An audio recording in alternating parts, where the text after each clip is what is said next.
Protection wall પત્તાના મહેલની જેમ ખરી પડી 40 ફૂટ ઊંડા ખોદકામના કારણે સોસાયટીના પાર્કિંગ પતરાનો આખો શેડ પણ ધરાશાયી થયો.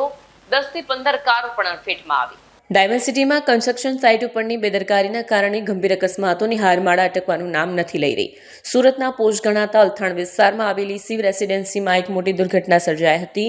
બાજુમાં ચાલી રહેલા રાજલક્ષ્મી ગ્રુપના નિર્માણાધીન પ્રોજેક્ટના 40 ફૂટ ઊંડા ખોદકામને કારણે સોસાયટીના પાર્કિંગ પતરાનો આખો શેડ અને બિલ્ડર દ્વારા બનાવવામાં આવેલી પ્રોટેક્શન વોલ પત્તાના મહેલની જેમ ધરાશાયી થઈ ગઈ હતી.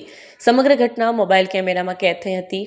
સોસાયટીના રહીશો દ્વારા લેવામાં આવેલા લાઈવ વિડીયોમાં સમગ્ર ઘટના દ્રશ્યોમાં કેદ થયા છે, જે રૂવાડા ઊભા કરી દે તેવા છે. વિડીયોમાં સ્પષ્ટ જોઈ શકાય છે કે કેવી રીતે જમીન ધીમે ધીમે ખસવા લાગે છે અને જોતજોતામાં લોખંડનો વિશાળ શેડ અને મજબૂત દિવાલ 40 ફૂટ ઊંડા ખાડામાં ખાબકે છે. આ સમયે થયેલા પ્રચંડ ધડાકાથી આખી સોસાયટી ધ્રુજી ઉઠી હતી. લોકોમાં એવો ફફડાટ ફેલાયો હતો કે જાણે ભૂકંપ આવ્યો હોય.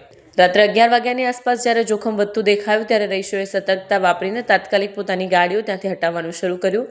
લોકોએ સમય સૂચકતા વાપરી ગાડીઓ હટાવી. તેમ છતાં પાર્કિંગમાં પડેલી અંદાજે 10 થી 15 કારો આ કાટમાળની અડફેટે આવી ગઈ હતી.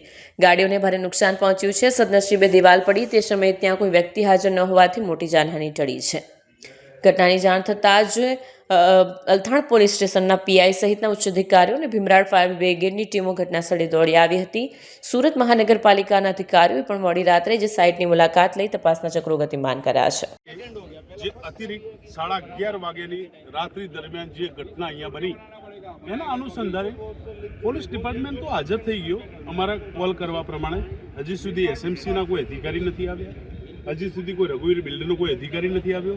નથી કે આ જગ્યાનો કોઈ બિલ્ડર કે એના કોઈ એન્જિનિયરો અહીંયા આવ્યા.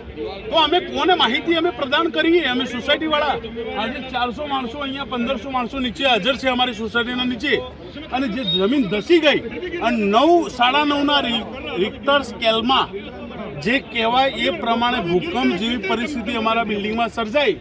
અને અત્યારે તમે જોઈ શકો છો અહીંયા સાહેબ, અહીંયા કેમેરામેન પ્લીઝ, અહીંયા જે 100 મીટરના અંતરમાં મારા બિલ્ડિંગના ટાવરના આગળમાં 25 મીટરના સૂક્ષ્મ અંતરમાં જે 100 મીટર જે ખોદાઈ કરી છે એના માટે જવાબદાર કોણ છે?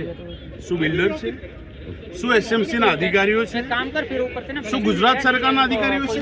કે શું હરસંઘવી સાહેબ છે? હરસંઘવી સાહેબ તો સુરતમાંથી ડેપ્યુટી સીએમ તરીકે આવી રહ્યા છે.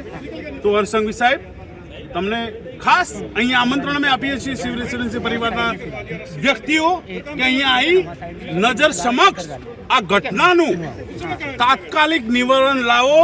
કારણ કે મારા અહીંયા એ ટાવર, સાહેબ શ્રી કેમેરામેન, એ ટાવર અહીંયા છે જ્યાં આગળ 52 ફ્લેટ આવેલા છે 13 માળમાં. એની બાજુમાં ઈ ટાવર છે ત્યાં આગળ 52 ફ્લેટ, એફ ટાવર અને આગળ જી ટાવર. આ માણસોને એવું કહેવામાં આવ્યું છે કે અત્યારે રાતોરાત આ ફ્લેટો ખાલી કરવામાં આવે. તો શું ફાયર બ્રિગેડવાળા અમને કહી રહ્યા છે? તો ગુજરાત ગવર્મેન્ટ, એસએમસી, હરસંઘવી સાહેબ, ડેપ્યુટી સીએમ, તમને હું કહેવા માંગુ છું, અહીંયા સુરતમાંથી તમે આવો છો તો અહીંયા અહીં ઘટના સ્થળે હાજર રહી અને આનું નિરાકરણ લાવો. અહીંયા પબ્લિક 1500 ફ્લેટ હોલ્ડર પોતાના પરિવાર છોડી અને નીચે અહીંયા ઉપસ્થિત છે. એના માટે તાત્કાલિક નિવારણ આવે.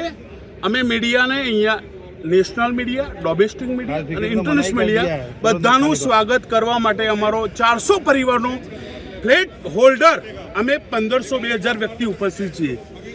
Gujarat police, Surat police, Althan police તાત્કાલિક અહીંયા ઉપસ્થિત. એના માટે અમે એમના માટે હૃદયપૂર્વક આભાર વ્યક્ત કરીએ છીએ. પણ પોલીસનું અહીંયા કામ જ નથી. અહીંયા સિવિલ એન્જિનિયરોનું કામ છે, અહીંયા બિલ્ડરોનું કામ છે, અહીંયા એસએમસીનું કામ છે, ગુજરાત સરકારનું કામ છે અને હરસંઘવી સાહેબ આપનું કામ છે. સો કમ હિયર.